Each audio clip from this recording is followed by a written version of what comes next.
Jagmeet, does it change your view of whether you support the government's mandate this fall now that you've seen Bill C-2?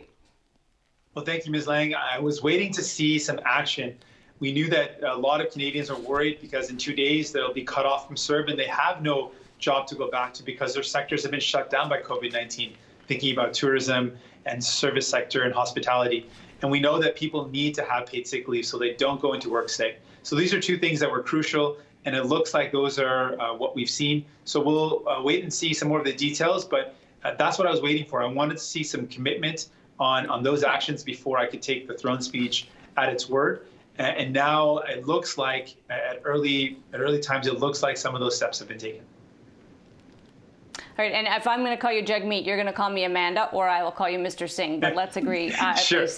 Agreed. I'll call you Amanda. So can we clarify? Can we clarify that you are therefore supporting the government's mandate? We won't expect you to bring down the government and cause an election to be triggered. Well, at this point, we can't say for certain, but those are the things that we wanted to see. We're going to have a quick huddle now and review the details and then come out with a determination. But that's what I've been asking for. I had been asking for a commitment that the Liberal government would not cut the help that families receive. And so that's something we want to verify. And we have been asking for some clear steps towards making sure people have paid sick leave. And it looks like it's there. But we need to see those and have a huddle with my team, and then we'll make a decision, and we'll let folks know hopefully later on today. Okay, and importantly, the Minister of Finance did say she's calling upon opposition parties to support this bill. Could we assume, because it sounds as though the bill was drafted with you in mind a little bit, that you will support Bill C-2, that it'll get passage through the House fairly quickly? Well, that is something that I did say yesterday and earlier, that if the Liberal government puts forward a bill that keeps the level of support at the same level it was before and doesn't cut the support and helps to put in place paid sick leave, then the Liberals could count on our support for those two pieces. And so, again, we'll review the details of the bill, but that's what we had said before that we would support, and it looks like that's what the Liberals have put forward, and so they can count on our support for those two pieces, as we've said in the past. What are the other, we know that national pharmacare has been on the agenda for the NDP, and we think as well that's partly why the commitment remains in the throne speech to that. What else would you have liked to see and didn't see? What do you need to offer your support to a renewed mandate for this government? Well, really, at the end of the day, what I was looking for is action. Because the words to me, I knew that were going to be words that would sound nice, words that reflected our priorities. But I was concerned that the actions weren't matching up with the words, because up until we received this legislation, the only indication we had of the first bill before the House was going to be a bill where the Liberal government was going to cut the amount of support that families received from $2,000 down to $1,600. So they were going to cut the amount of help to families that could not go back to work by $400. That first act, that was what we knew about, was the opposite of what the Liberals were saying in their speech. And so for me, that's why I had problems with the words that sounded great, but they had said great words in the past. Liberals have promised pharmacare for decades now. They promised childcare for decades. Kids that were promised childcare have grown up and now have kids of their own. So the words weren't enough if the actions were the opposite. And that's why I was waiting to see some action to make sure they didn't cut the help to people and there was paid sick leave in place. All right. Now, obviously, I did see that you were looking for action there. You could make a strong argument here, Jagmeet, that this government has taken a lot of action over the course of the last 8 months, certainly during this pandemic, that there's been billions upon billions spent. Canadians have been supported. Businesses have been supported.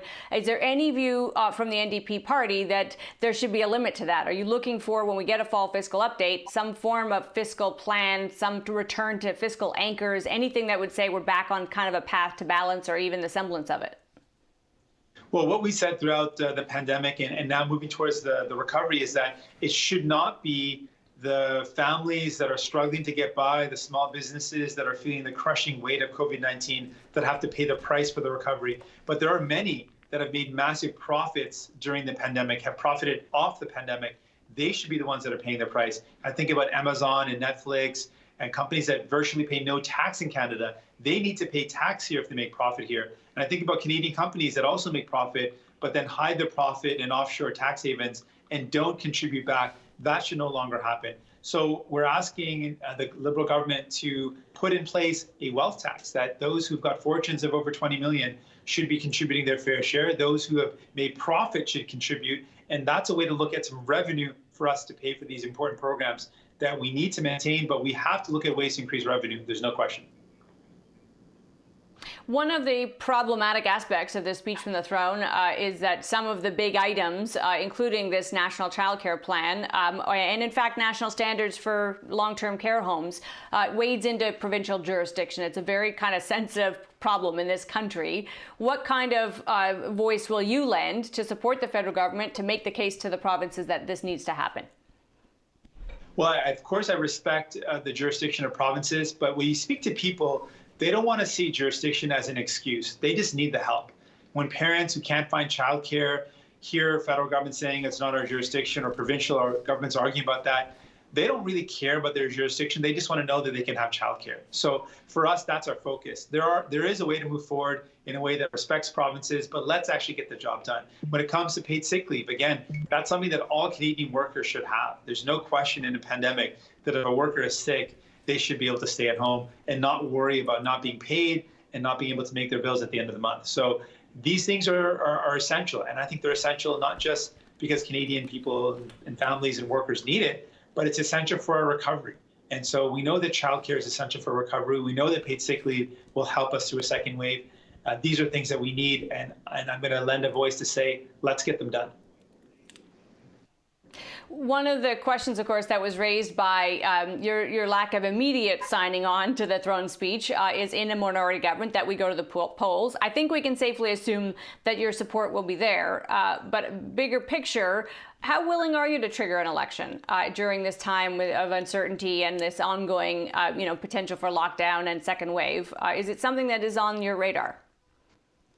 It's not something that I want to do. It's not my goal. My goal is to fight for people. I'm willing to look at all options. If we come to a point where the Liberal government is no longer able to work with us to implement our vision of helping people out, if they are caught up in helping themselves instead of helping people, then we'll look at all options, and I'm prepared to fight an election. But it's not my goal, and it's not something I'm looking to do. I'm looking to find ways to keep on helping people out, to keep on putting in place programs that will help folks out. I just want to fight for people.